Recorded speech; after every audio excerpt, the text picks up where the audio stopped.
आज के एपिसोड में हम देखेंगे कि जैसे ही आद्या घर से बाहर निकलती है, उसे यह पता चलता है कि आश्रम में पैसों और गिफ्ट का इंतजाम हो गया है और बच्चा भी अब ठीक है।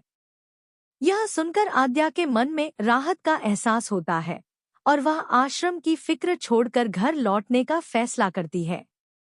जैसे ही आद्या घर लौटती है, वहां पहले से ही एक बड़ा हंगामा चल रहा होता है।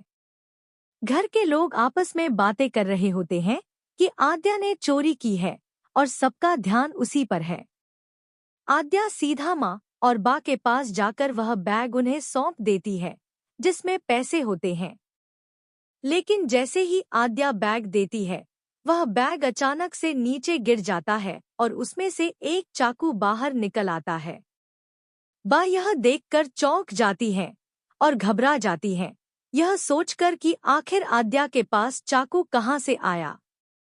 बाकी चिंता को देख आद्या उन्हें समझाने लगती है कि यह चाकू उसने किसी गलत मकसद से नहीं रखा, बल्कि खुद की सुरक्षा के लिए ही अपने पास रखा है। वह बताती है कि आज के समय में लड़कियों के लिए सेल्फ डिफेंस के लिए इस तरह की चीजें रखना जरूरी है। इतने में घर के सारे सदस्य, खासकर बा, अनु को ताने मारने लगते हैं और उस पर उंगलियां उठाते हैं। वे कहते हैं कि उसने आद्या को अच्छे संस्कार नहीं दिए और इसीलिए आद्या इस तरह की हरकतें कर रही है।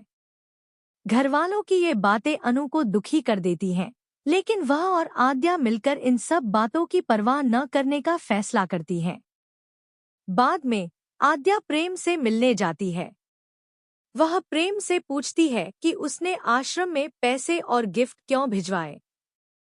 आद्या प्रेम से कहती है कि उसने ऐसा करके बच्चों के चेहरे पर खुशी ला दी है, लेकिन वह ये जानना चाहती है कि प्रेम ने ऐसा क्यों किया। प्रेम थोड़ा मुस्कुराता है और कहता है कि वह भी बस आद्या की खुशी के लिए ऐसा करता है, क्योंकि उसे पता है कि उन बच्चों की देखभाल और उनकी ज़रूरतें आद्या के लिए कितनी मायने रखती हैं। एपिसोड के अंत में हम देख सकते हैं कि घर में हो रहे तानों और लोगों की बातों के बावजूद अनु और आद्या अपने फैसलों पर अडिग हैं। आद्या जानती है कि वह जो कर रही है सही कारणों के लिए कर रही है और अनु उसकी हर कदम पर सपोर्ट में खड़ी रहती है।